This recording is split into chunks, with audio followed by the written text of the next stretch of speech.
will commence the second session. Today being the second day, the second session of the transfer pricings. I take this opportunity to welcome our today's special speakers who come from Deloitte. I request Ramesh ji, please escort them and present our floral bouquet in token of advance. Please give them a clap.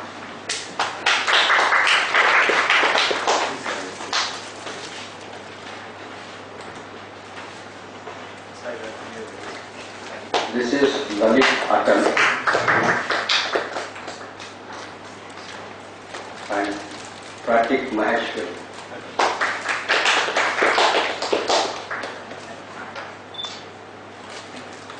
And I request the memento also to be presented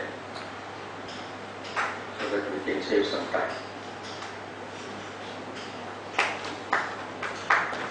This is to Lalit Attal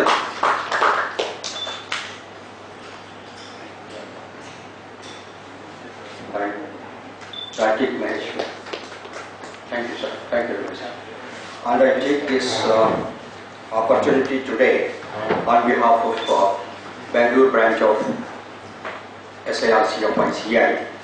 I would like to introduce first Lalit Attal ji. He is a director in the Deloitte of the transfer pricing practice. Lalit has over 11 years of experience in the field of transfer pricing. He brings extensive experience on transfer pricing solutions, audit defense and advisory assignments. Lalit sir has extensive experience in handling large Japanese multinationals. Lalit's specializations in the dealing with the tax authorities, including license and the negotiations with the Indian CAs and the APA authorities. He has also represented the clients at the various audit and appellate firms, including the disputes resolutions panels and the tax tribunals. He has experience in devising global transfer pricing policies and formulating tax-effective supply chains from the transfer pricing perspective of inbound as well as outbound clients. He is the commerce graduate and a qualified chartered accountant. We will give them a big applause. And also secondly, I would like to introduce Pratik Maheshwari. Is also a manager in the transfer pricing practice at Deloitte in India. He is based out of Bangalore, and Pratik has about 5 years of experience in the field of transfer pricing, which includes serving a large variety of clients broadly engaged in the manufacturing, IT and IT sectors.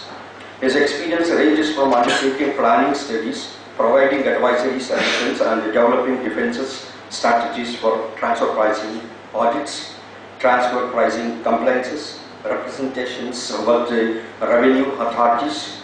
He is a member of Chartered Accountant of India. With this, I request both the speakers today to take the session as we have declared ordered. Thank you, sir. Very good morning, a little late in the morning, rather good forenoon. Before we commence our discussion, which is pertaining to intangible properties, transfer pricing aspects of it, and how the scenario is changing in India with respect to intangible assets post BEPS initiatives.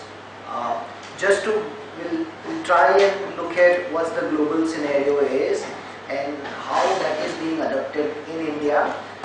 What are the disputes that we currently see as far as the intangible properties are concerned, and how it is going to evolve over the next few years, keeping in mind the BEPS initiatives and the manner in which Indian administration has adopted these initiatives. So with that note,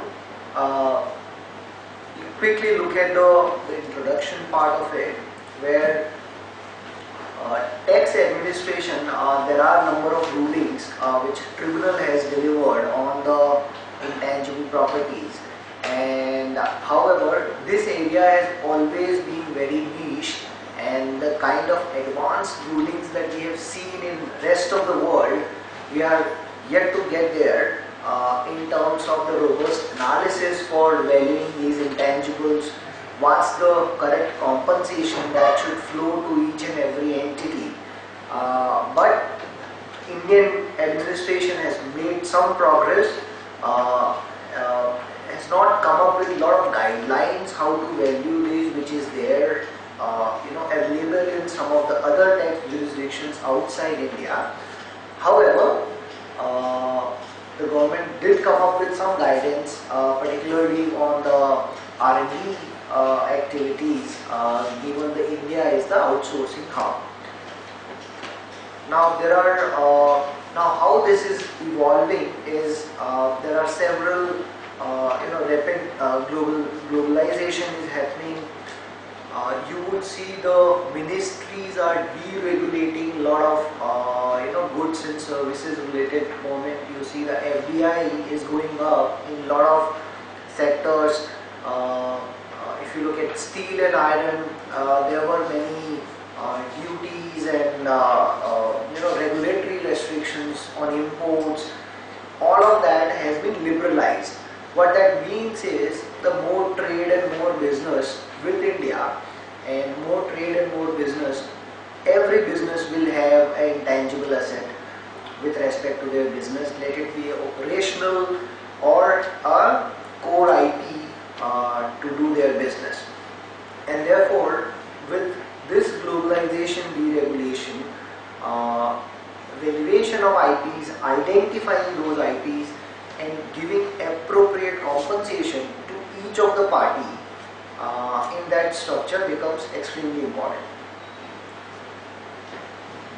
Having said that, in India what we have seen so far is we have seen disputes around the royalty rates. The first and foremost dispute, where the tax administration has been saying that the Indian taxpayer has been leveraging the IP from its growth for a number of years, and the life of that IP is not there. Now the Indian taxpayer has already evolved to do that manufacturing process or the know-how, and therefore a continuous royalty payment after a certain period of time is not required, and therefore they started disallowing those royalty payments. That's the first dispute. Saying also there are no value additions or year-on-year benefits that is being derived from those IPs. The second dispute has been around the royalty rates, whether a particular rate of royalty is at arm's length, whether it should be paying a lesser amount of royalty. Particularly in 2009, when RBI relaxed the royalty rate liberalization, which was 5% and 8%, which was a regulatory cap, and the taxpayer in India cannot pay royalty more than 5% or 8%, which got relaxed in 2009, and that's the direction in which the taxpayers have gone, that look, wherever there is a need for an appropriate level of royalty, it can be up until 12%, which can be justified, and those payments are made, and those payments are justified before tax authorities. The level of evidences, the level of arguments that you need to put forth to justify those high royalty rates is very high. However, we have noticed those payments after the liberalization by RBI. The second dispute, and which is very large dispute, and the same is pending for adjudication before Supreme Court now, and I'm sure most of you are familiar, is with respect to marketing intangibles. Now, the heart of the dispute is that Indian taxpayer predominantly operating as a limited risk distributor, where the Indian taxpayer is using the brand name, the trademark and logo of the foreign company and owned by foreign company, and Indian taxpayer is doing sales and marketing efforts to build the market in India. Now the tax administration has been saying, since the trademark is on outside India, the brand name is on outside India, and you are making significant efforts to build that and exploit that IP in India, which is owned by a foreign company, and therefore for those efforts Indian entity should be compensated in addition to the LRD functions, the limited risk distribution functions, and we'll get into the details of this. The moot question whether this particular transaction is an international transaction or not is sub judice before Supreme Court, and the hearings are yet to happen. However, that is going to be a landmark decision.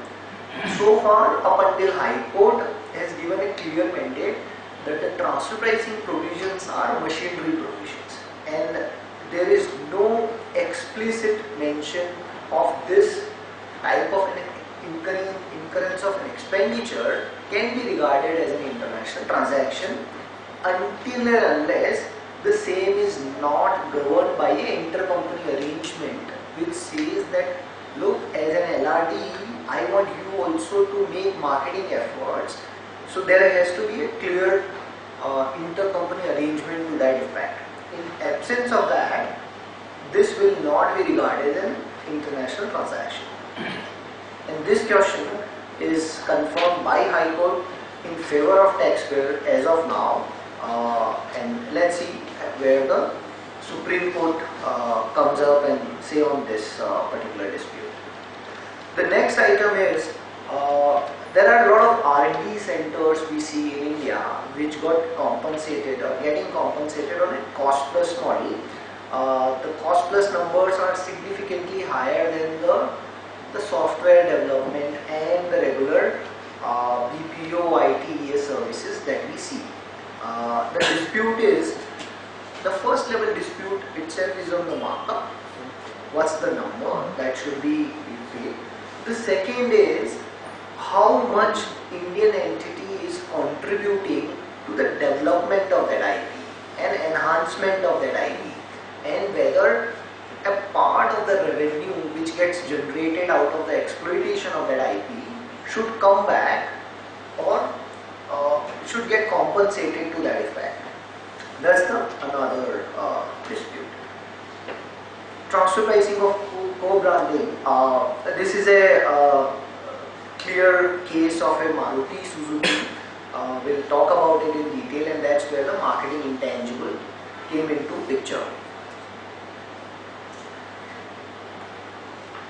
So, being these topics disputes in India, it is very clear that the intangible assets plays a very fundamental part of the most business drivers, creates significant non-routine value, and how that non-routine value that is being created in the business should be allocated amongst the parties located across the globe based on their contribution to that value creation.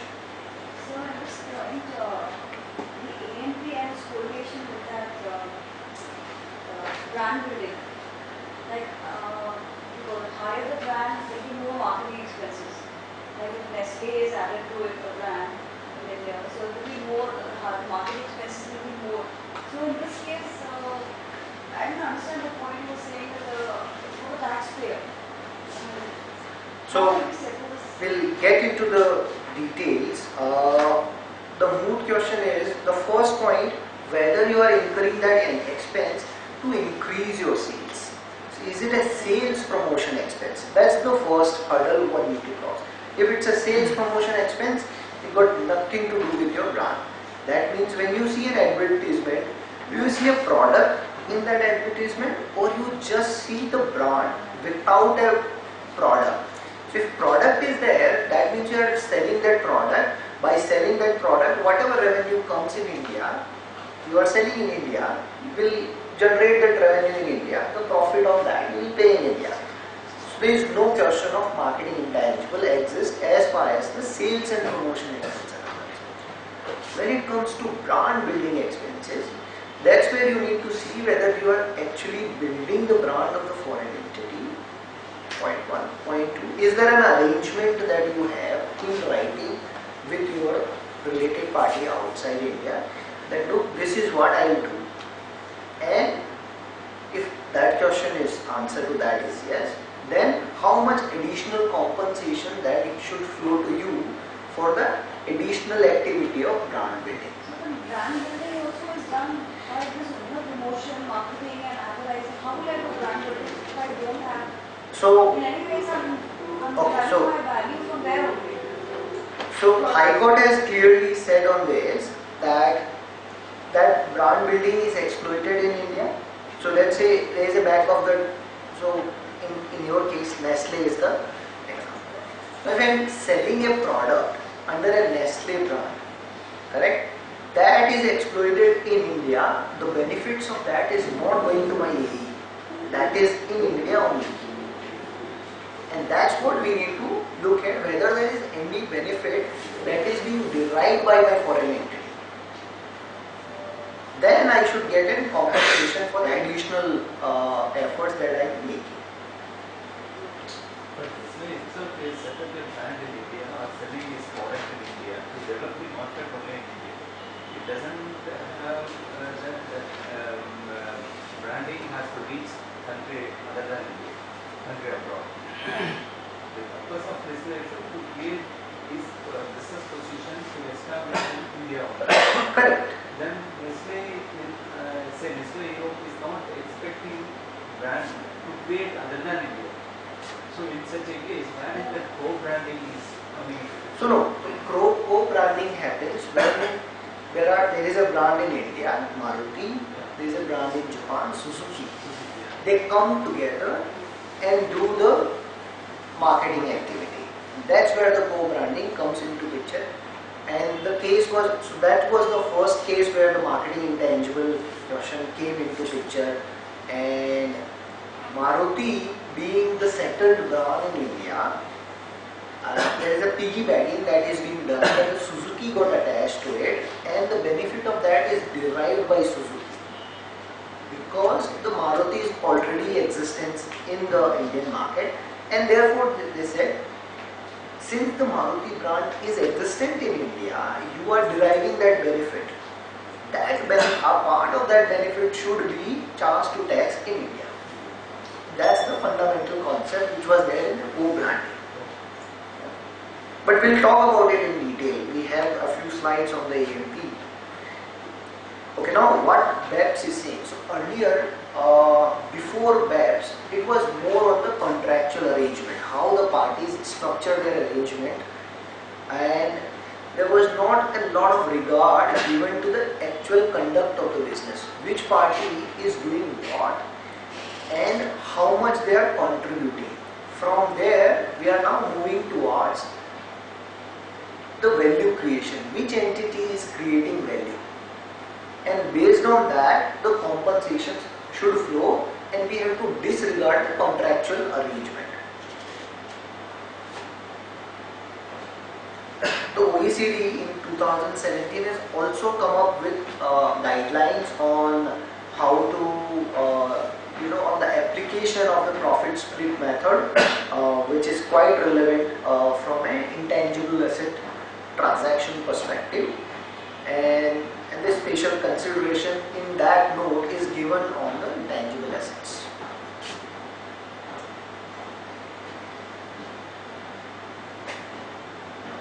Okay, so what is that we are going to discuss? What makes an intangible asset from a transfer pricing perspective, and how to identify one. What's the value that intangible is creating, and where the value is derived from? What's the OECD framework in analyzing those intangibles? How to get support, a TP policy for intangibles and their constituent value drivers. And finally, we'll also talk about the hard to value intangibles, and we'll also quote some of the examples as to what is hard to value intangibles. Alright, so very quickly, from a transfer pricing perspective, what an intangible asset means. And before going on to the table on the right hand side, the OECD has given a new definition to the intangible, and these are really important points. Number one is not a physical asset or a financial asset. So the intangible asset cannot be a physical or a tangible asset or a financial asset as well. Second, it is being capable of owned or controlled for use in the commercial activities. If any right which is not capable of being either owned or you can't control it, it's there in the public domain, accessible by everybody, there is no way one can have an IP, and there is no way that can create a value for anybody. The third, whose use or transfer would be compensated if third parties will transact in an uncontrolled situation. And this is something one need to evaluate while deriving the value for that IP as to what third parties will do if this transaction which is happening between the related parties will happen in a third party scenario. Whether they will agree for something like this or whether they will not agree something like this. Now with that note, what are the different examples, and this is what has been quoted by OECD.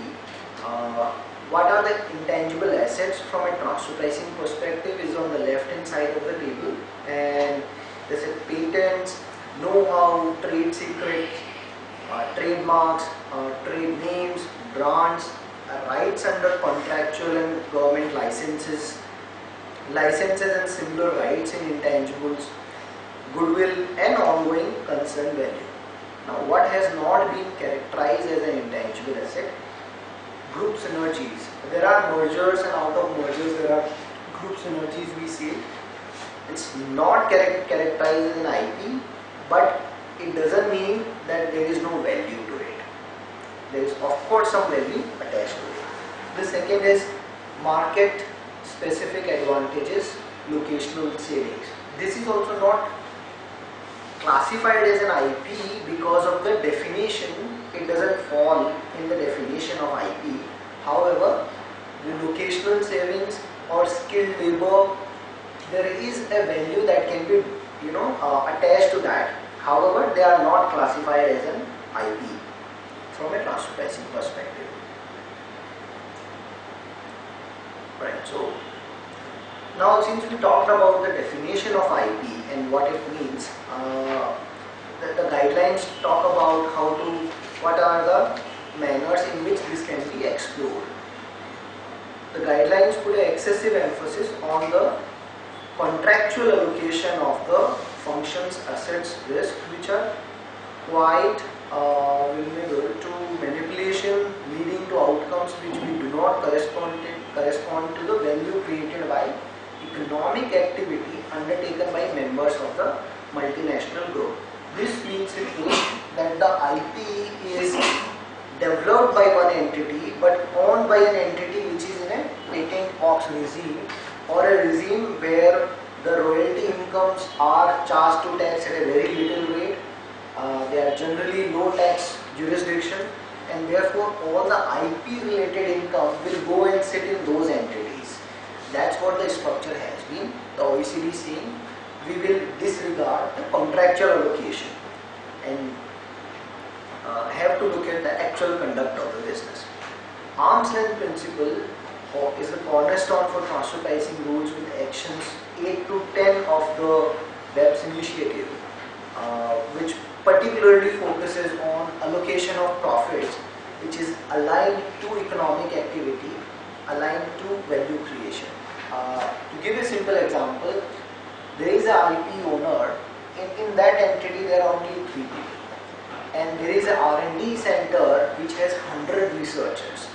It is clearly visible that which entity is contributing the value and which entity is not, and therefore the compensation should flow according to the actual conduct, according to the value that is being created by each of the entity.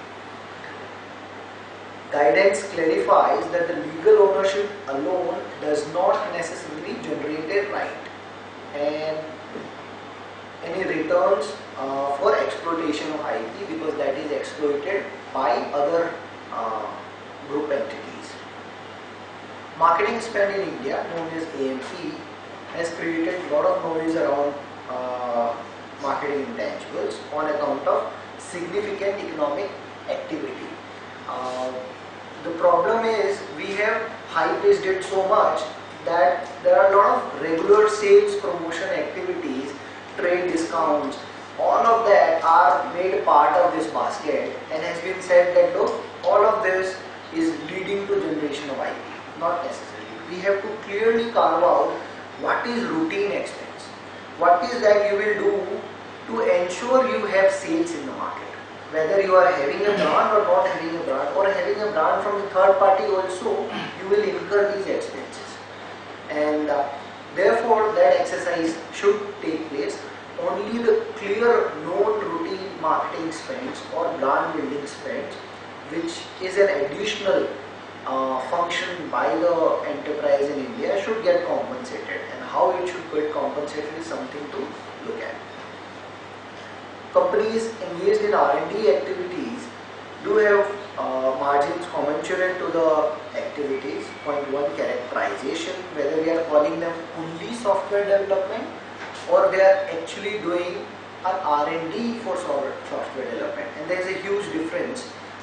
The level of designing is completely different when it comes to only software development, which is a process oriented activity, whereas R&D in software development is lesser on the process development, more on the process creation, the design creation. And the last one is the locational savings, which we have discussed that it's not regarded as an intangible asset in India. However, there are attempts being made to value that how much that is, how much benefit that it is giving to an M&E. So M&E for sure think whether to set up a manufacturing plant in India or in China. And one of the parameter that we will look at is locational savings.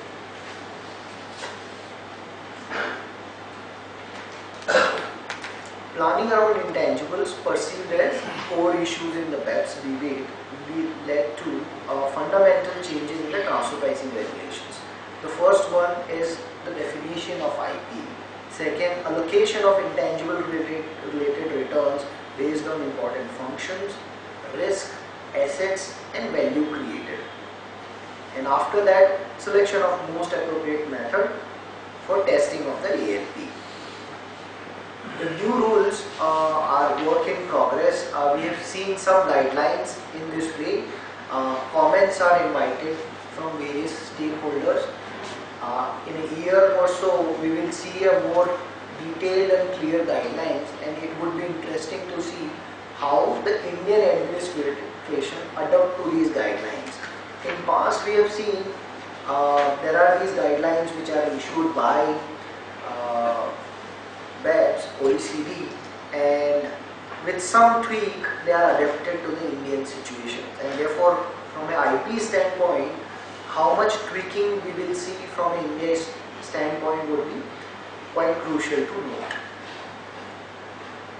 We will talk about DENPE, which is the heart of the transfer pricing analysis, where the intangible property is involved, which means to identify which entity is contributing to the development, enhancement, maintenance, protection and exploitation of the IP, and which entity is not contributing at all to this DENPE function, which is the first exercise. And after that, based on the value, based on the contribution to the DENPE function by each entity, the compensation will flow to that entity. Action Plan 8 to 10, some of the points we have discussed. We'll quickly look at the flow. The definition is something which we have discussed. Point number one, mere legal ownership of an intangible does not give any right to the return from the exploitation. The second is economic returns from intangible will accrue to the entities that perform important value creating Dante functions and that assume and manage the risk associated with these functions. And therefore, a lot of the analysis has to go into which entity is doing what, what's the exact nature of their activity, and that actual conduct has to go in our reports saying who is creating value without looking at or disregarding the contractual arrangement that we have. And we will have some of the examples where the contractual arrangement and the actual conduct is completely different. And therefore, the transfer pricing analysis will not happen based on the contractual arrangement, but it will happen based on the actual conduct of the business. And that's where you see a lot of information is requested in the CBCR, country by country reporting and master file, just to see where are the people sitting, because people create value in the service industry, where are the manufacturing operations of the company, where is the money pumped in, whether it's equity or a debt, and these are the drivers of the business, and that will determine that suddenly a significant revenue is sitting in one entity where the number of employees are hardly 5 or 7, and they don't have any significant subsets other than the contractual arrangement. The third point is guidance on valuation methods. Once the IP is ascertained that and the compensation is decided, before that you have to value that IP based on the life of that IP, and contributions by each entity will get rewarded based on the valuation that is being done. Entity providing funding and exercising control over the financial risk assumed will be entitled to an expected rate of return commensurate with the risk. Now, this is very critical. Right now, wherever the IP owner is getting all the revenue. The guidance note is saying wherever there is a funding and there is a risk that is being borne on the financial asset only, the entity will get only a routine interest-free return plus the risk-adjusted return for the financial risk that they are taking, and that is all they will get, not more than that. Now, Action 8 calls for developing certain rules, and the underlying factors and pointers for these are pointed here. Aims at developing rules to prevent base erosion and profit shifting by moving intangibles amongst group entities. You see, IP is being developed by one entity, being transferred to another entity which is into a low tax or a patent box regime. There are guidelines which are sought. Strives to ensure intangible related return is taxed in jurisdictions where the key activities are undertaken. Guidance may have an impact where legal owner receives proceeds from exploitation of the IP while the other group members perform key activities. Significant disconnect, this needs to be addressed in the guidance. Specific guidance on arm's length pricing of intangibles when valuation is highly uncertain at the time of transaction, and specific considerations to hard to value intangibles. Some guidance note has come. Stakeholders have been requested to make comments on it. The last point, this guidance could have a significant impact on companies' transfer pricing practices. Alright, this brings us to the steps. What are the things that we should see? The first one, the entities within the multinational group which are controlling or performing development, enhancement, maintenance, protection and exploitation function in relation to the IP.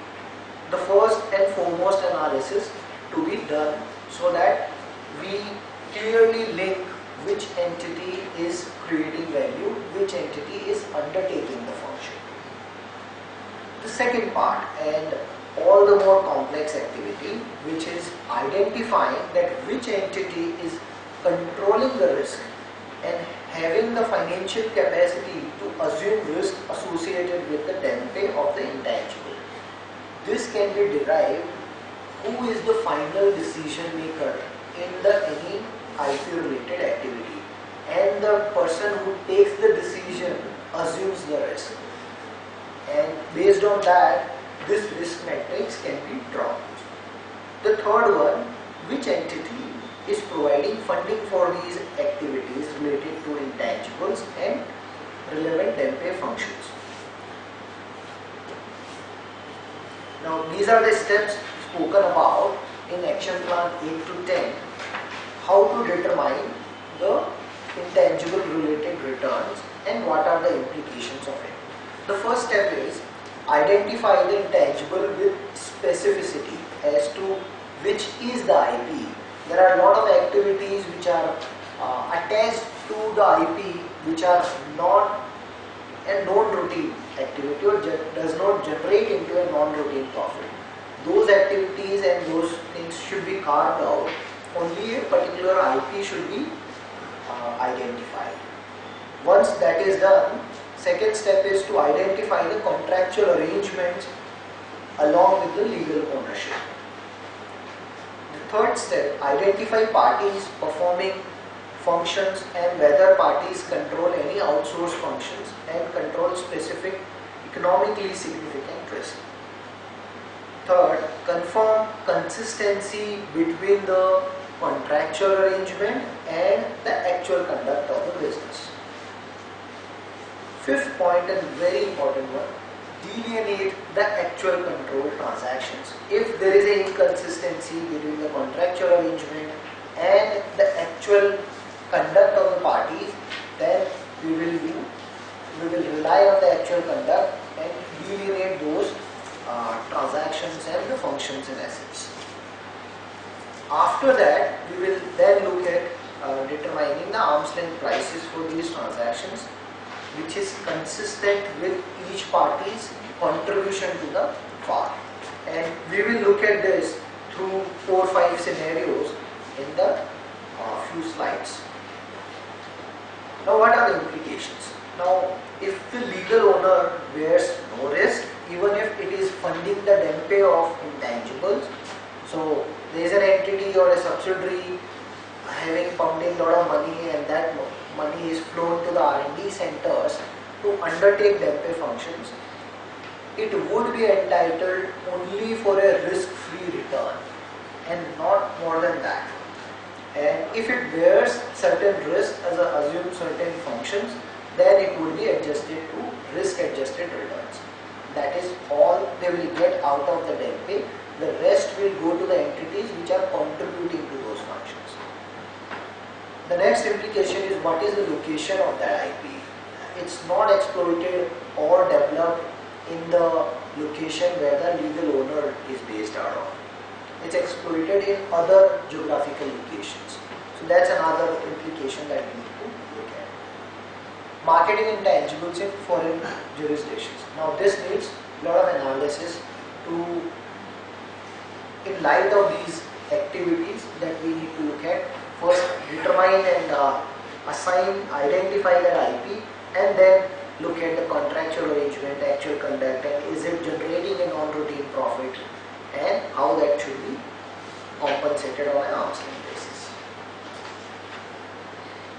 Okay, let's look at how the scenario was, and this we have discussed, quickly looking at it from a chart perspective. Before that, you will see a parent company making all the strategic decisions for worldwide IP rights. Then you will have an IP owner which is generally located in a patent box regime where the tax rate and the benefits are quite useful for the entity located in that jurisdiction. Where the IP owner will give a license to the local distributors, and the local distributor will in turn make the payment to the IP owner. Quite crucial to note, the IP owner has outsourced the activity of maintenance and the protection of that IP to a service, to an affiliate which is doing those services and getting compensated on a cost plus. So IP owner in nutshell is not doing any activity other than funding in this case, and simply receiving the royalty payments on one hand and making insignificant cost plus payments for the services, and therefore a lot of money and a profit which is generated out of the exploitation of the IP is sitting in the IP owner's jurisdiction. Now, how the scenario is changing post BEPS world. A entity performs the DEMPE related functions being the parent company and undertakes all the risk associated with the management of the IP. Entity B, which is into a patent box regime, is the legal owner and funding the IP only, and entity C is the end user and the licensee, which we have seen in the earlier example, where there is a royalty payment. Now you see, post BEPS, there has to be a notional return by B entity to A entity for the contributions which are made by A. And this is a significant change, and therefore you will see a lot of initiatives are taken in the newly introduced US tax reforms to disregard these contractual arrangements, to disregard the patent box regime and bring back all the IP related income to US where the DEMPE function is created. Now this is the risk and capital scenario which we have discussed in the earlier slide, so I'll quickly move to the next one. Notional return which you are saying which B passes on to A. This is after the IP is residing in this country B. That's what you're saying, right? Correct. And though in case of a cost plus model, wherever the A perform the function, when it has been funded by B company on a cost plus model, and post that the IP resided in B, then also you are saying the notional return has to pass on to A. Okay, so if the R&D center is in country B, right now in this example, the B entity is doing only the funding. For that funding, they should get a risk-free return, and if they are taking a risk on account of the financial funding, they should get a risk-adjusted return. That is all. After that, whatever return is left, which is a residual profit, after giving a routine profit, routine return to entity B, all of that profit will go to A entity. But for what? A has already got the cost plus whatever the contractual obligation was there, they have already been But limited for that.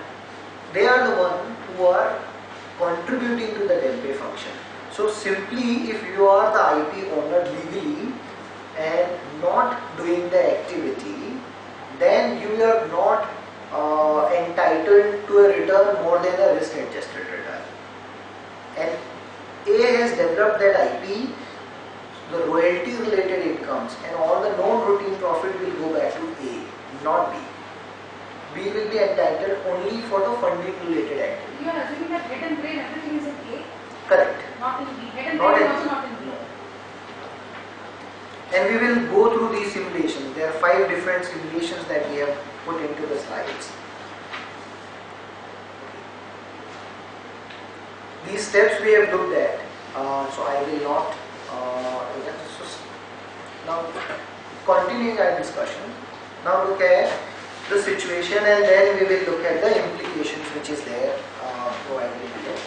Now, there is a parent company has assigned the IP rights to the subsidiary and subsidiary has made a payment for that assignment of IP rights. So the entire IP right is given to the subsidiary and the subsidiary has again made a grant of full exploitation rights back to parent company. Now in this example on the right hand side, let's quickly look at the facts. P being the parent entity funds the R&D and perform ongoing So the researchers and the functions are at parent entity. Point 1. The subsidiary does not conduct or control any of the R&D activities because it has no technical personnel. It does not incur any R&D expenses. Third, as a policy, all the rights of IP are assigned to subsidiary to centralize and simplify the global patent administration from an M&E perspective. Subsidiary pays nominal fee to parent for assignments of rights. Okay, and as subsidiary grants parent an exclusive royalty-free patent license with rights to sub-license the full life of IP. Now, let's look at DEMPE, who is doing what. So the development part of it, of the IP, is done by the parent. The enhancement part of the IP is also done by parent because they have the technical benefit.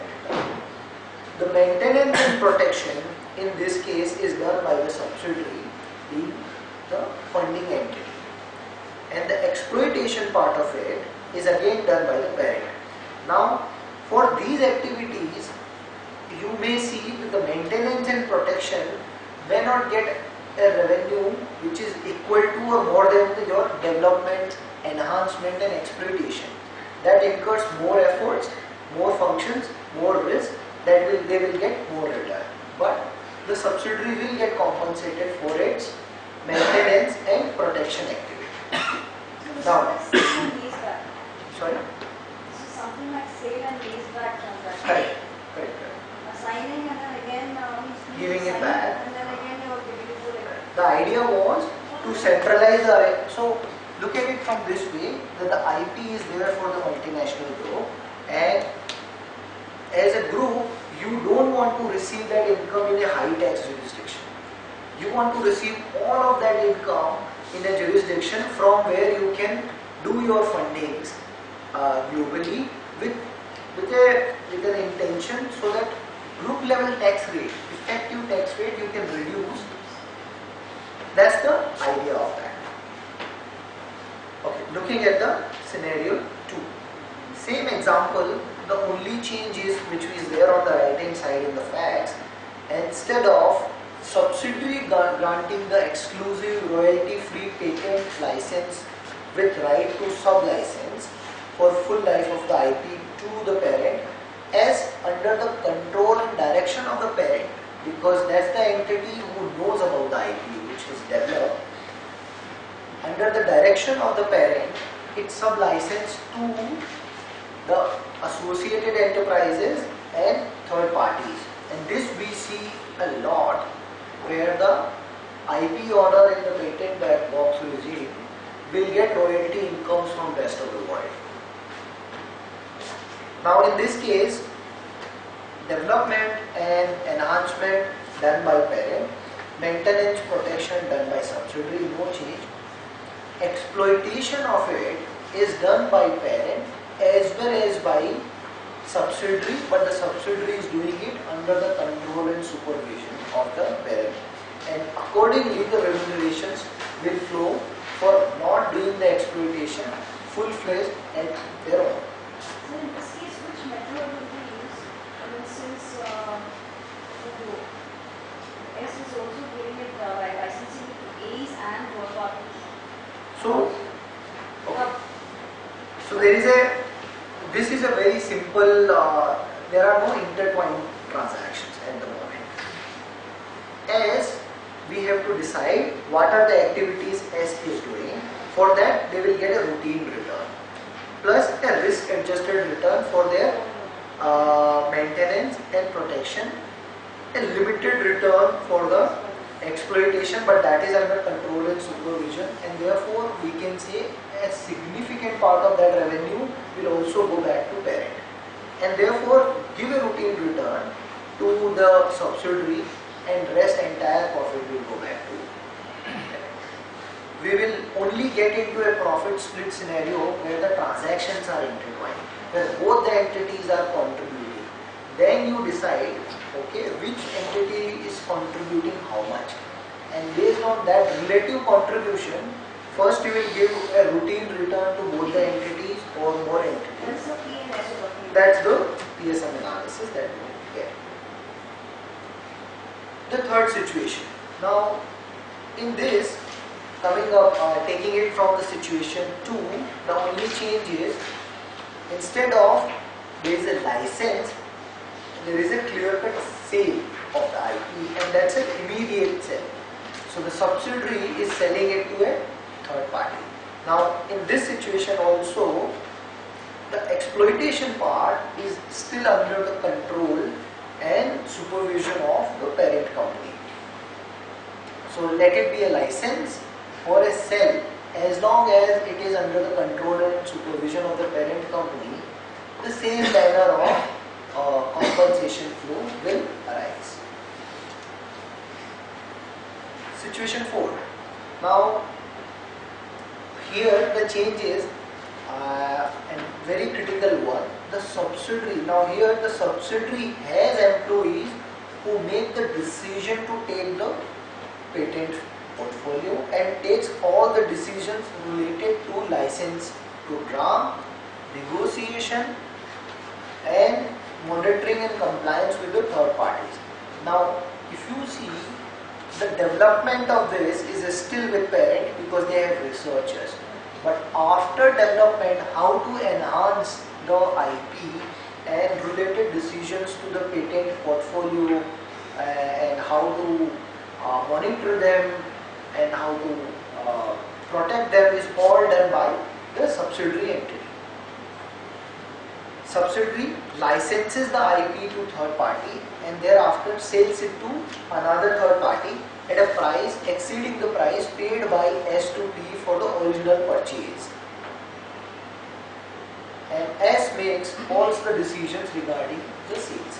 Now here you will see the full control of the exploitation is with the subsidiary, and therefore the parent will only get compensated for its development function, and rest entire profit will come and sit in the subsidiary.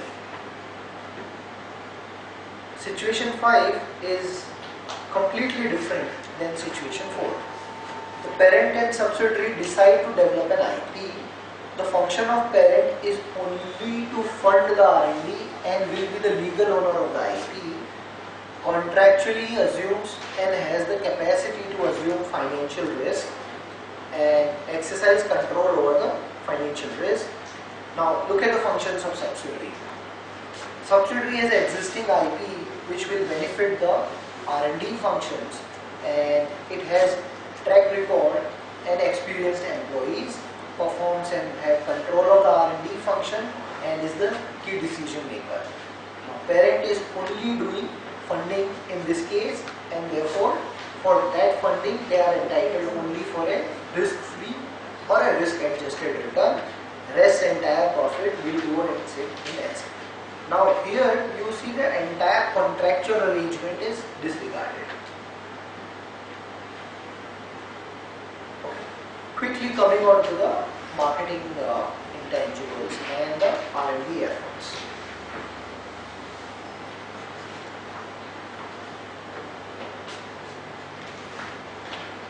Now this we have spoken about a little bit.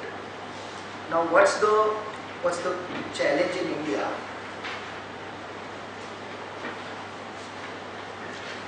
What kind of fact pattern we see? We see that the expenses are incurred on behalf of the parent company situated outside India. Expenses promoted the brand and trademarks that are legally owned by foreign apparently. Now, expenses created or developed their marketing intangibles. Now, these are the arguments that we see from the tax department side. The authorities also argue this as development of the intangible and deserved compensation. The moot question is whether AMP spent can be regarded as an international transaction. Several rulings for and against this. The apex, it is pending before the apex court. the tax administration also made necessary changes in the section 92 to say that the marketing related activities is an international transaction. Now the next point, how will AE will actually get benefited from residual entry cost and resultant intangible for which it is required to bear the cost of development. This point needs to be proved before any compensation flows from the parent company to subsidiary in India for making these, incurring these expenses and proving that there is a benefit that has gone to the parent. Simply by saying that they are the owner and I am incurring these expenses in my geography may not be good enough to flow any compensation back.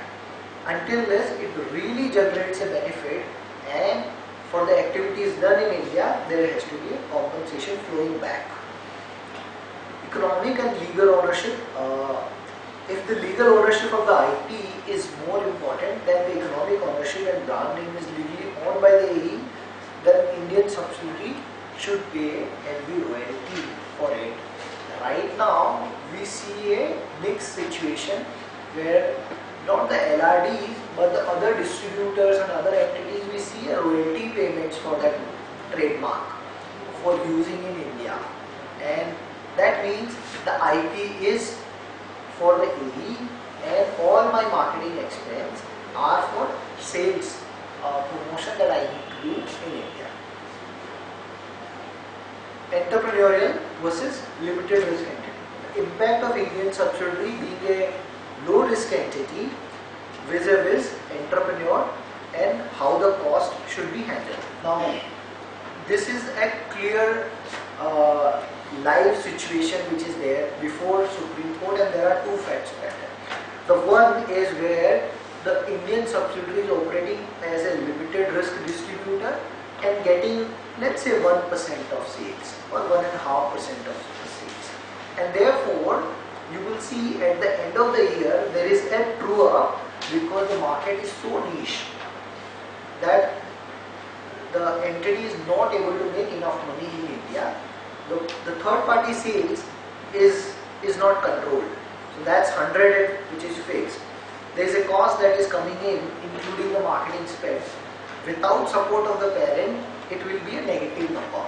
Since parent is supporting me for a assured level of return, this raises a question, is there a necessity to get an additional compensation for the marketing efforts? When I am already compensated over and above my levels and activities, is there a need for additional? The second scenario is where both the entities are entrepreneurs and the assured level of return is not there.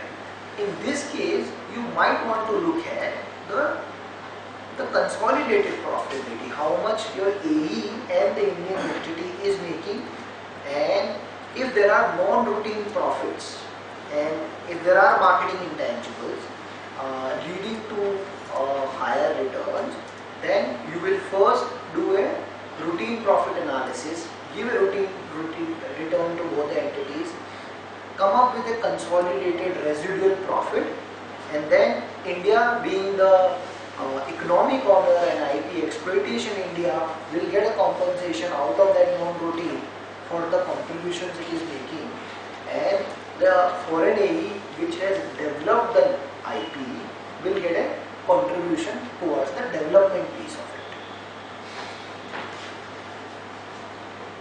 Now, this is the example which we have discussed. Now, what are the broad issues? The LRD, we have spoken about the limited functions that we see.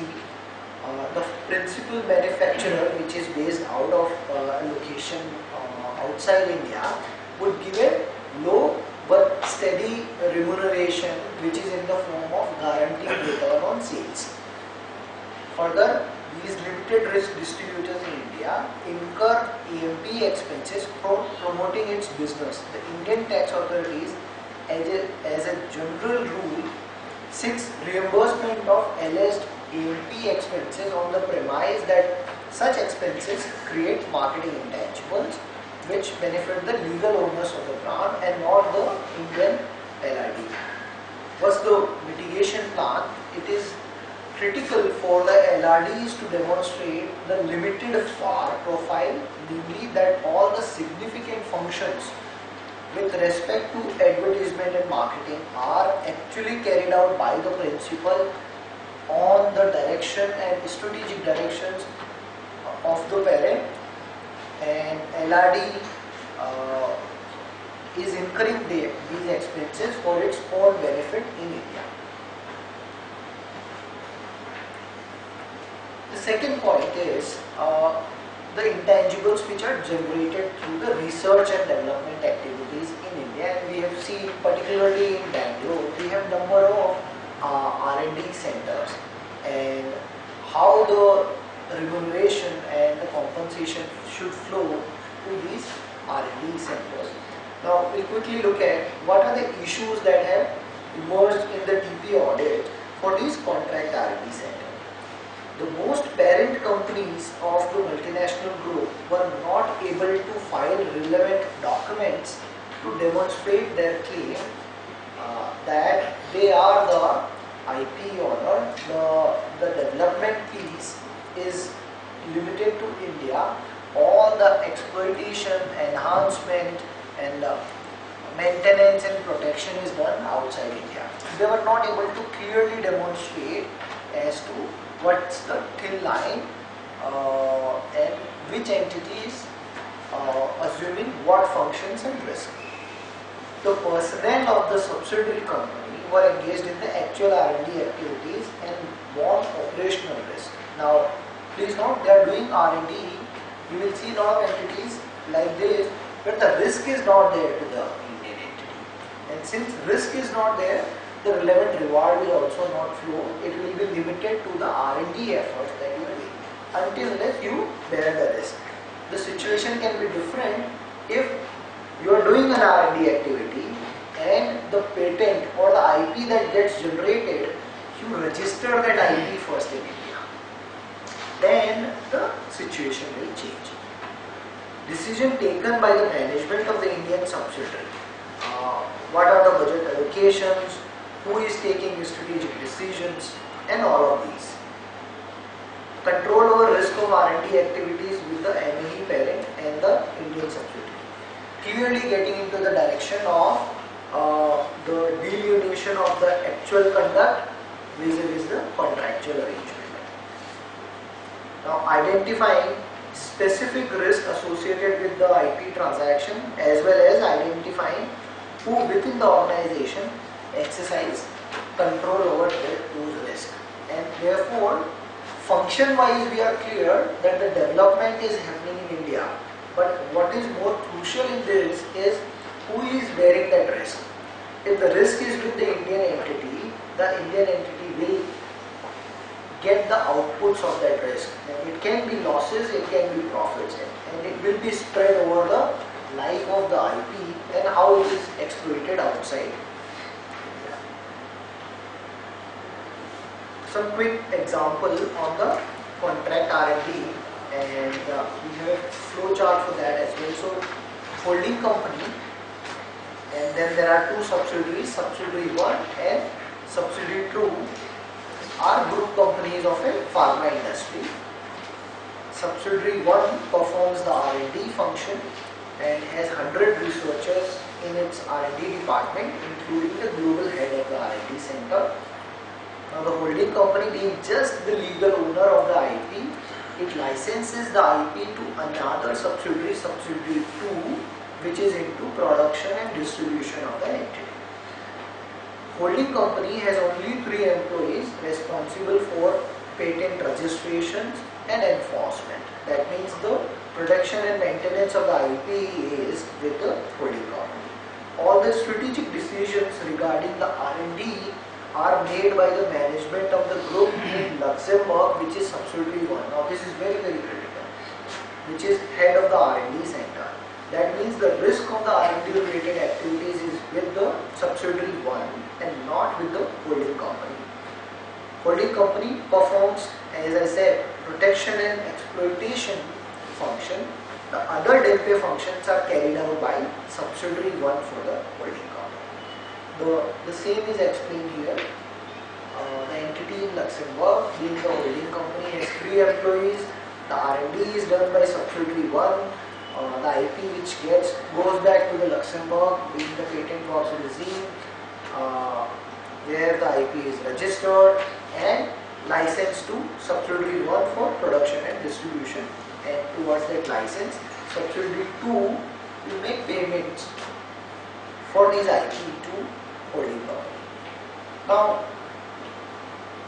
Now these are the specific questions which will come your way in this kind of a scenario. Are the protection and exploitation function of the holding company sufficient to qualify as owner of the IP on the del P function? Point 1. If no, what further functions would holding company have to perform to prove its substance? Third, are the 3 employees of the holding company sufficient to fulfill the control over risk criteria?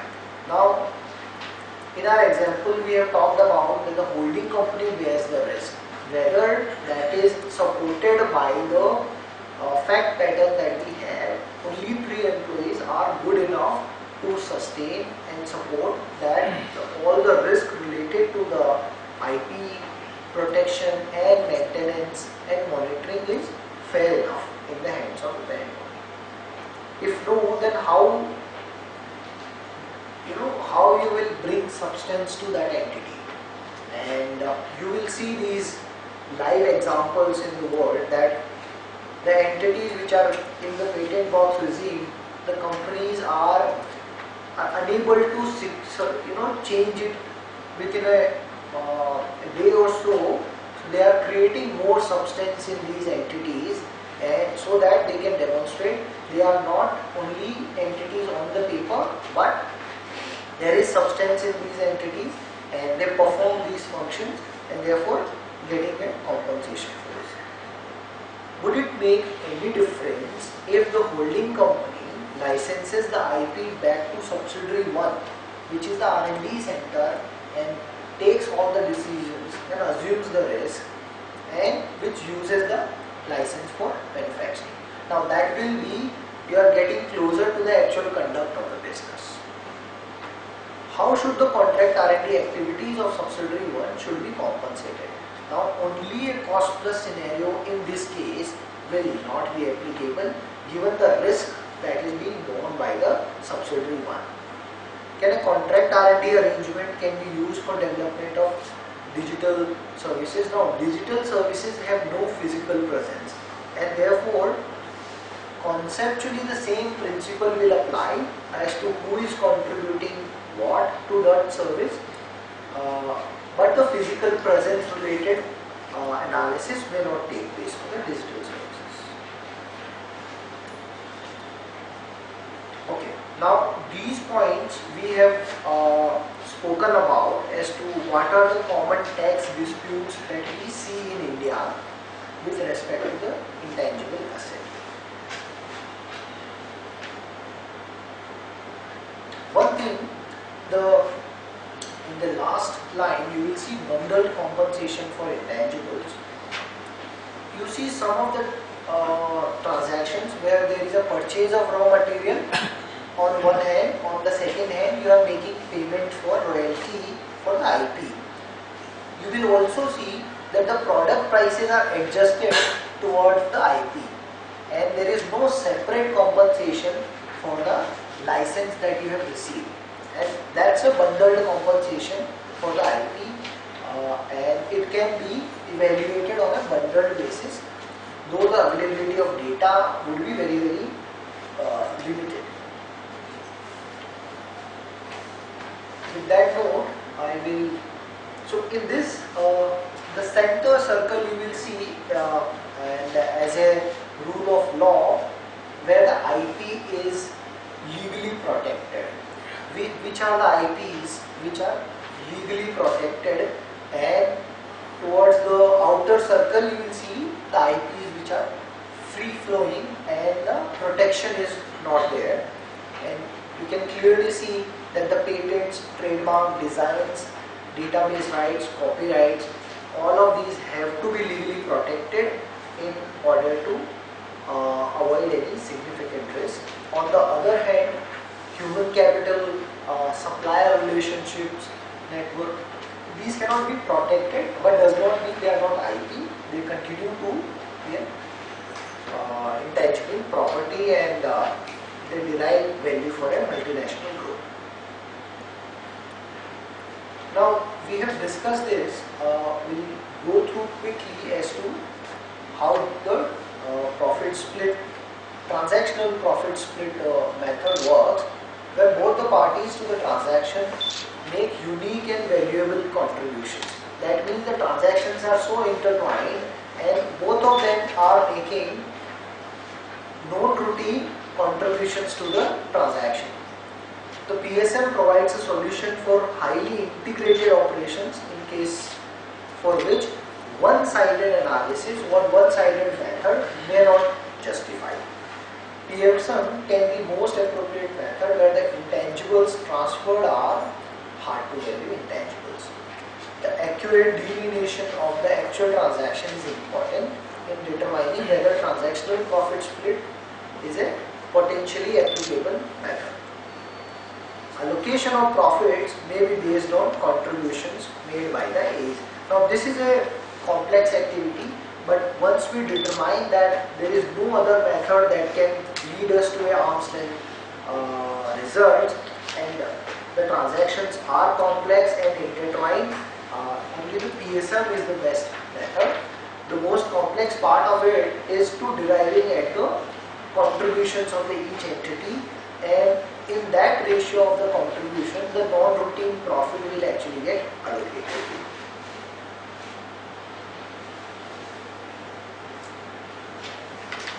We'll do one thing. We have talked about this case study. We'll quickly jump to hard to value intangibles, and more particularly, what are these hard to value intangibles? We have seen some tax disputes and not a lot of tax disputes in India. So, intangibles that are only partially developed at the time of transfer. Let's say in the pharma sector, there is a molecule that is being developed and it's in a very early stage, not even have reached the clinical trials. In such a case, it's really hard to value, because out of 100 molecules, only 1 or 2 actually succeed and go to the clinical trial level. And therefore, determining value of that molecule at that stage is really hard. Second is intangibles that are not anticipated to be exploited commercially until several years following the transactions. Again, a very difficult example. One situation that this can fail and may not generate any revenue. The second situation is where they can make a lot of money over a period of life of that IP. But the level of uncertainty is very high at a particular point in time. Intangibles that do not themselves fall within the definition of hard to value intangibles, but is integral to the development and enhancement of other IPs. So these are not main IPs, but other activities which are getting attached to the IP, but equally can be characterized as an IP. The last point is the intangibles which are there, which are in connection with or developed under a cost contribution arrangement. Now on this space, there are significant progress made in the world to derive the value, to come up with the valuation, also to come up with an arm's length compensation for each of the party to the CCA. With that note, we are done with the intangible related discussion. I will request Pratik to come over and talk about the financial transactions.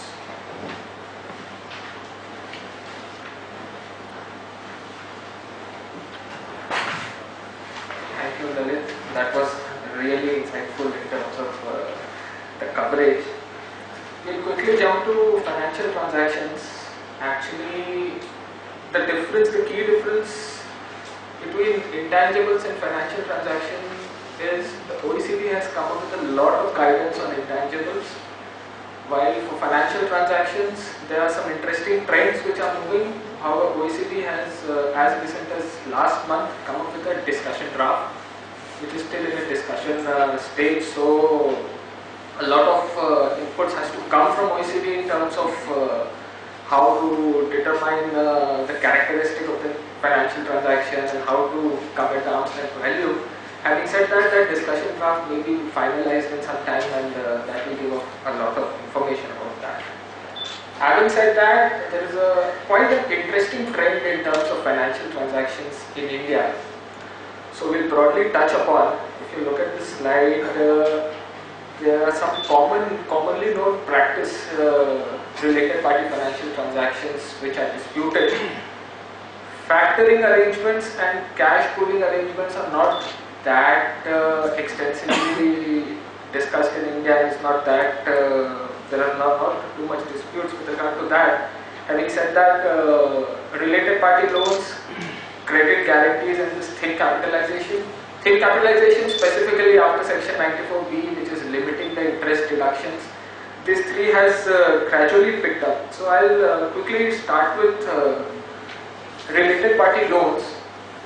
So first of all, why did related party loans came under the scrutiny of tax authorities and transfer pricing ambit? The reason is, in an independent consideration for a lender-borrower arrangement, there is a lot of commercial considerations.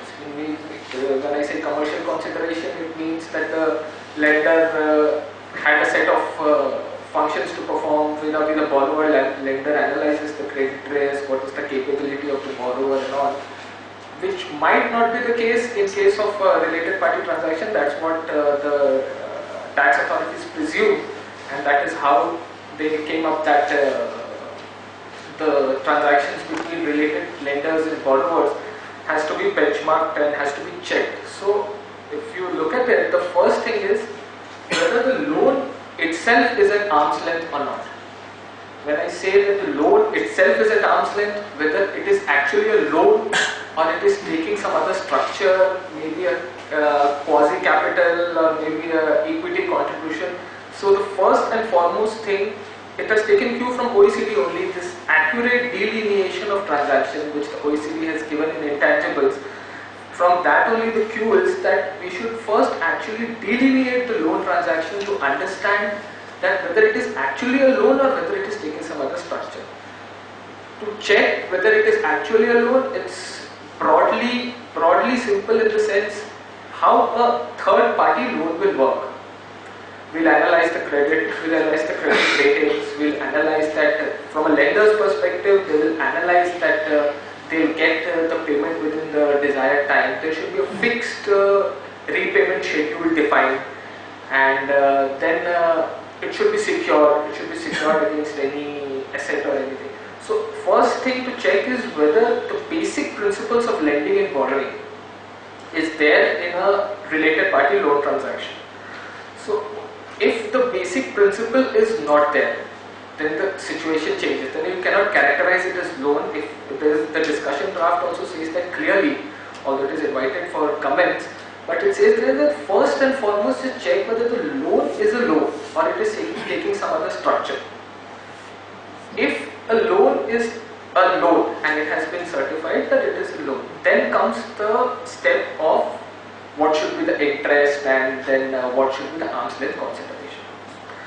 Now, from quite some number of years, the Indian tax administrations has been using SBI PLR even for a loan which is given to a foreign location.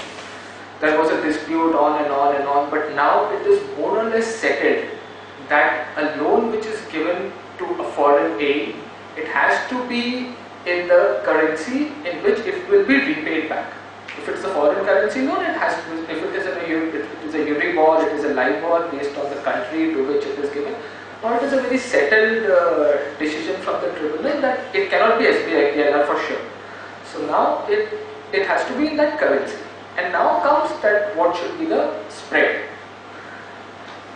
It is quite subjective to say that what will be the spread actually. However, if you look at the tribunal rulings, they come up with some ballpark number, then they add that spread and do some adjustment. What has to be seen is, from our consultant's point of view, is that the spread we should have a benchmarking analysis to determine that spread. We cannot pick a ballpark number. The benchmarking analysis in terms of identifying the comparable agreements which are similar duration of repayment or a similar amount of loan, and then go ahead and identify that spread. So the first thing is SBI PLR is out of the question, and then has to be the rate at which it has to be, the foreign currency rate where it has to be done. So there is a brief example which says, which defines the same thing, that first of all the loan itself should be at arm's length. Then you have to check that whether the loan is a loan or it is taking a economic substance of whether a quasi-capital or a capital or something like that. Economic substance, it is actually an extension of conduct over contract. The broad guideline is also similar. It is the first thing, which, as was in intangibles, the OECD says that you have to check the conduct over contract. It is taking a cue from there only, and it just says that first identify the economic substance of that loan and then go ahead and benchmark and do whatever. So this is broad steps, very self-explanatory in the sense how to determine the arm's length price. First is examination of the loan agreement. Just go through the loan agreement, have the broad idea of what is the lender's perspective in it, what is the borrower's perspective in it, and see that the loan agreement is actually a loan agreement and it should not take some other form. Compare the terms and conditions of the loan agreement, determine the credit rating. The credit rating determination is very important because it will help in determining what should be our arm's length consideration. If the credit rating of the borrower is, say, low, then generally in a third party scenario, a lender will always ask for a more return because there is more risk which he is bearing. So the broad idea is, as is the broad idea in transfer pricing itself, that a related party transaction should be similar to a third party transaction, and that is what is the broad idea behind examining the agreement, take the economic substance, and then just determine the credit ratings and see what returns you are expecting out of it. Identification of comparable third party agreements and do any suitable adjustments to enhance the comparability, whatever is required. Now, interest-free loan. This is one interesting discussion, because if you ask any tax authorities, or for that matter, if you first and foremost approach us also and say that we have advanced a loan and the loan is not carrying any interest, we as consultant or the tax authorities will quickly say that there cannot be a third party scenario in which they will not charge interest. So it is non-arm's length and there has to be an interest. While this is broadly correct, there are certain scenarios in which we can still justify that even if a loan is been given interest free, it can still be at arm's length. A hypothetical scenario may be, suppose I have given a loan to my AE with a condition that one of my directors will sit in their board. Might be hypothetical, but just for understanding. So there can be a robust documentation to build to say that there was a quasi-capital or maybe a vested interest with my investment, and that is why it is interest free. It is tough to justify to the revenue authorities. Having said that, we should, even though it mostly will be not at, even though it will mostly be like it is not non-arm's length scenario, however, we can look at the background behind why the loan was given interest free. It can be in the nature of any shareholder activity which we have undertaken, or maybe like the example which I quoted. So just again the same thing, understand the economic substance, and if there is no substance, then you should also go ahead and say that ideally there should be an interest into a benchmarking to say that this should be the interest. So this is what it is. Interest-free loans are clearly non-arm's length because lenders do not normally give loans to unrelated borrowers without charging interest. However, under few circumstances, we can consider defending, and we'll see what is the nature of that interest-free loan. Next slide. It's broadly on the same lines. Shareholder loans which do not bear interest on our side and are meant to finance the operation. I'll give you one example. Suppose I made an investment, I have given a loan to my subsidiary, and then the subsidiary went ahead and made some investment in some other related parties. So an investment like this might take the structure of a quasi capital, is that through my investment in the subsidiary they went ahead and through which I also got investment, and so I might get more returns from those investments if there is profit in the near future. So it can take that cue, so we have to analyze that whether it is actually a loan, if it's a capital, and then how it is, and then go ahead and see how it is benchmarked.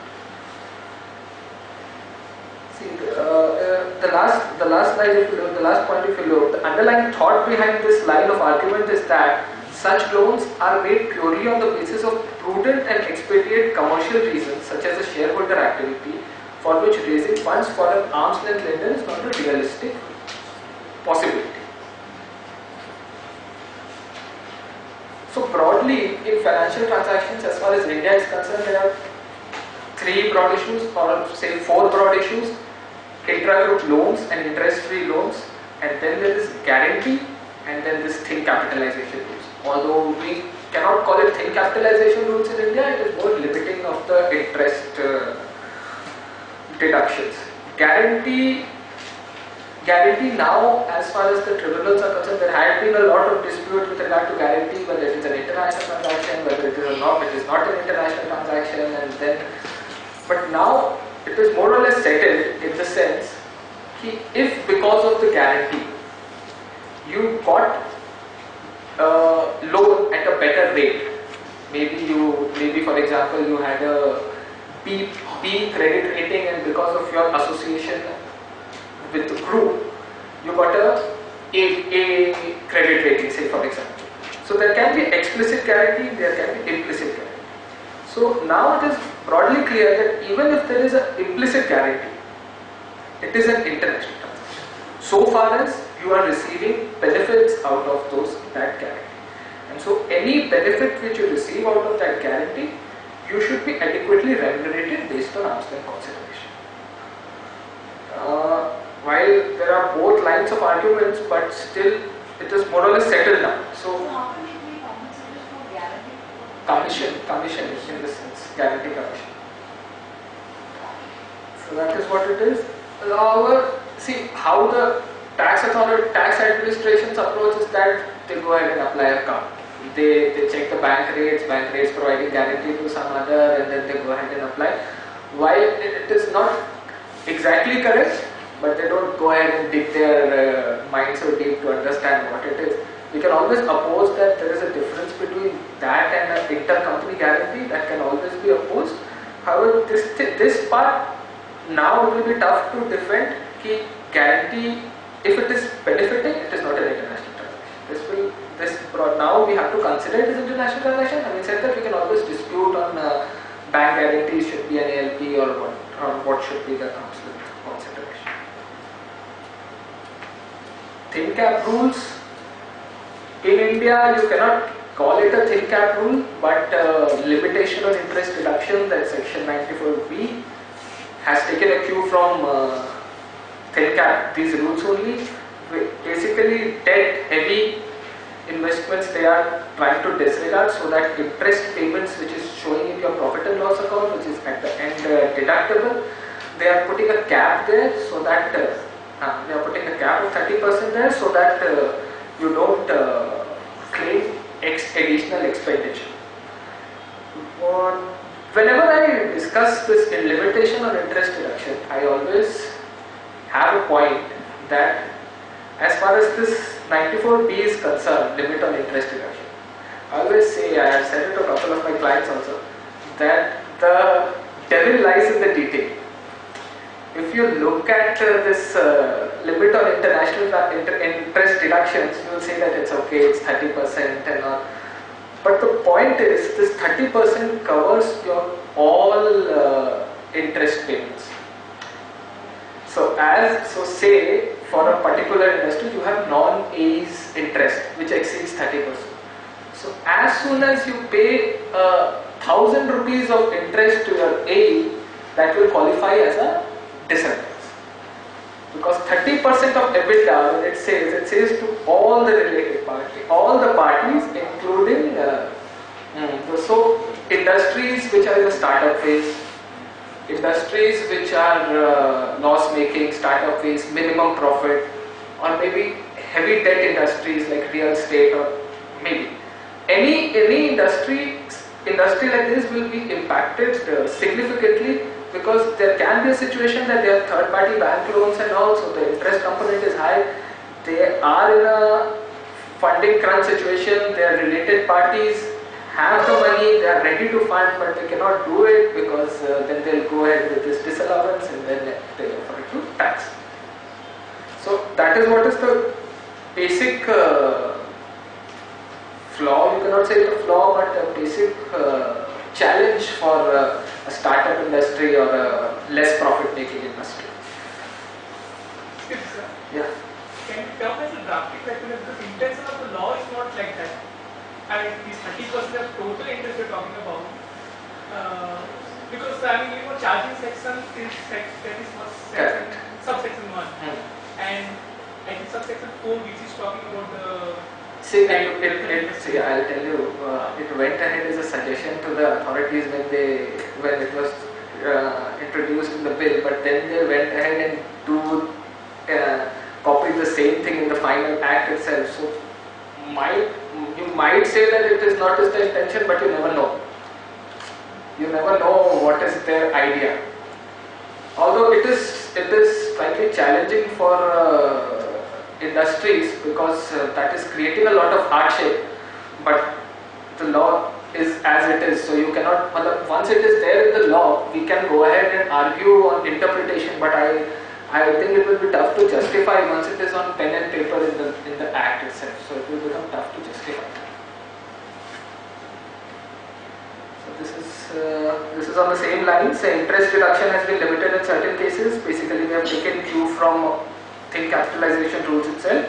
Interest expense or similar considerations. This is one more point, that any discounting charges or anything offered will also add here. So that will add to your computation for 30%. Provision applicable to an Indian company or a PE of a foreign company in India being a borrower who pays to a non-resident A. Restriction applicable when it exceeds 10 million, there is a restriction. And debt shall be deemed to be treated as issued by A where it even provides an implicit or an explicit guarantee. So that is one more addition to that. Restriction not applicable in case of banking and insurance. Having said that, this can be carried forward for 8 years, and deduction in subsequent year will be subject to same restrictions. Now the term debt also, they have made it very illustrative, that it includes any loan, any financial instrument, a financial lease, a financial directive, or any other arrangement that gives rise to interest, deductions, or any other financial charge which is deductible under PGBP. Yeah. In capitalization, as per the income tax, that EBIT is as per books of account or as per the IT component? Books of accounts. Earning before interest, tax, depreciation and amortization. As per books. But sir, it's written explicitly under the law? Not actually, but Yeah. books of accounts will always be the first point of inference as far as computations are. But not talking OECD, they are referring to the tax EBIT. Not sure. Is it like that? There are 2-3 things.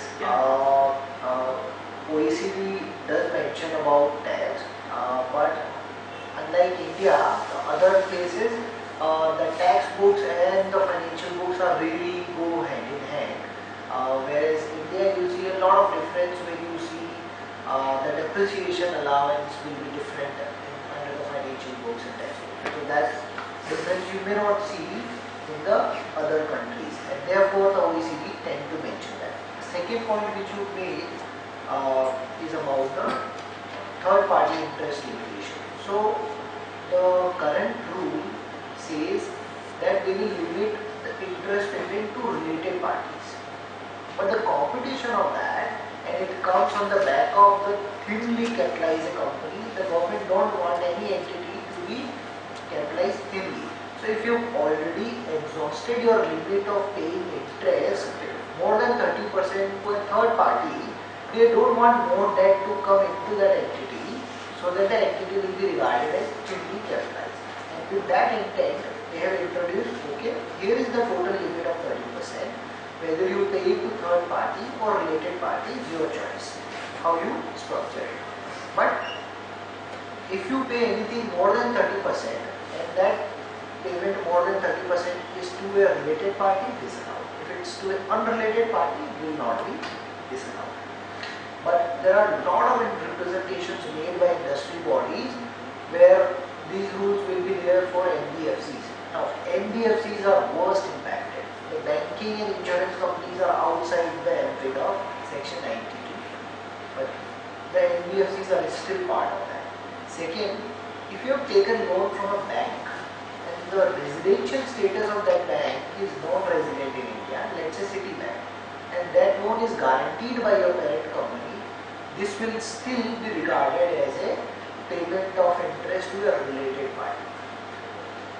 And on this point as well, a lot of representation has been made by industry bodies.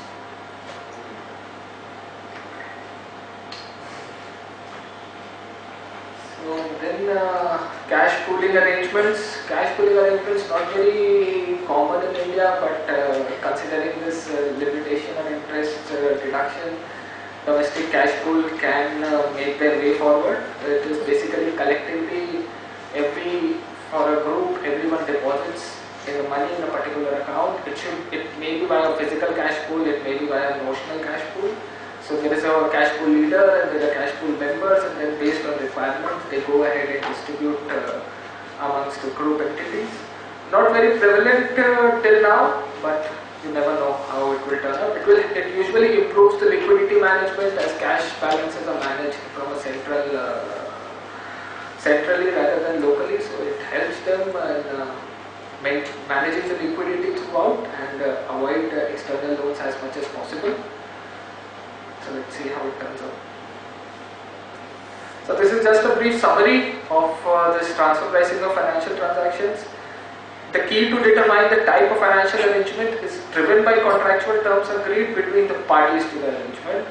A key area of dispute is whether it qualifies as a loan or equity or what is the characteristic. For determining the arm's length consideration, just check the commercial reality of the intra-group financing transaction, the nature of borrowing and lending. To add on to it, both the perspective of both the borrower and lender should be similar to what it should be in an ideal vanilla loan scenario. Purpose of such loan, credit rating, and then analyze the third party agreements and do some suitable adjustments to it. So that's it. Any questions? Particularly in startup companies in India, AIs are getting loan from the parent company abroad. But first 3 years, it will be interest zero. First 3 years, interest zero, because the company operation dollars are facilities on the project stage. So commercial production, commercial operations start after 2 to 3 years. Correct. So in such a case, first 3 years, it will be interest zero. It will cost any TP? It will cost, but then the same thing, we have to build the documentation in such a manner that we have to say that it is a startup phase and there are some economic circumstances because of which it cannot be interest bearing loan. It has to be interest free since we are in the startup. There are quite a lot of rulings also which substantiate this fact that a startup company has to get it funding so that they can build up and then they can go ahead and proceed. See, the key here is, if after a particular period of time we started charging interest, then we can always justify it. However, the documentation, there will be a dispute and it might go till tribunal or whatever, but we can always justify if after a particular stage we have started charging interest to build the substance substance of, since it was a startup, so it was interest free and hence it. But if for a long period of time we are not charging interest even after setting up, that will create a challenge and that will be tough to do. In a scenario where the loan is advanced to an entity in India, India is not making interest, correct? So from India side, They you will will not not have take an charge. issue, but from the foreign side, they will say, look, you are advancing money free of cost and you should charge interest. So from foreign company perspective, in that jurisdiction, you are likely to face this issue. Like how we can justify in India because of operation stage or In your example, let's flip it. India is making investment or loan to a company outside India, being a subsidiary. And as you said, first 3 years, they are in operational setup process. And that's where Prateek's points come into picture, that this is more of a quasi-equity. And have your documentation in such a way that look, I am not going to gain any return out of this because the company will not start its commercial operations. And I will only get return once the company starts its commercial operations. And this is very much possible in a third party scenario. Any investor will not expect a return until you start operating. And therefore the documentation plays a crucial role. How you word it properly in your arrangement and then justify that look, there is a reason of not charging and there is a reason I am charging from a particular event date. This might be a little off track from what we have discussed then, but it is in terms of deemed loans, where we are talking about huge amount of receivables lying in books for a long period of time, which are deemed to be loans granted by the Indian entity to the foreign aid, and the department is trying to levy interest on that and charge it to your account. So what is your view on that? What's the question? So I understood the fact pattern where the debtors are in the Indian books and they are outstanding for a really long time. Yes. And there are RBI provisions as well where it cannot be more than a certain amount of time, and which is very clearly in any business working capital plays a very critical role. If you are selling goods and you know you are getting immediate cash or the transaction is happening on LC, the pricing of that transaction vis-a-vis the pricing of a transaction where the payment will get settled after 6 months will be clearly different. Right. And therefore that will get captured in your working capital. My personal view is that the same should be accounted for and adjusted through a working capital adjustment, and separate return towards the interest on those outstanding receivables should not be sought for. The reason being, as I said, this will have an impact only in your sales number or the revenue number. My pricing will be different based on the credit period. That I am anyway adjusting through a working capital. If I don't have a favorable working capital, my profitability will go down to that extent. And therefore I am already taking care of it, which you are doing it on a standalone basis through interest on overdue receivables, which should not be required. There's a High Court ruling on the same lines, which says that if you are doing a working capital adjustment, then per se you should not have notional interest on that outstanding receivables, and any receivables should not. It actually built it up from that change in the Finance Act 2012, where they added receivables, and that receivables, the revenue authorities got that word receivables and said that receivables is an international transaction, and they went ahead and do that. There is a High Court ruling, but however the lower authorities are still going ahead and doing an adjustment. In fact, for one of my case, I witnessed that they have not given me working capital adjustment, and then they went ahead and said that interest on outstanding receivables, I'll go ahead and charge you. So they get a point, but there is a ruling which clearly says that.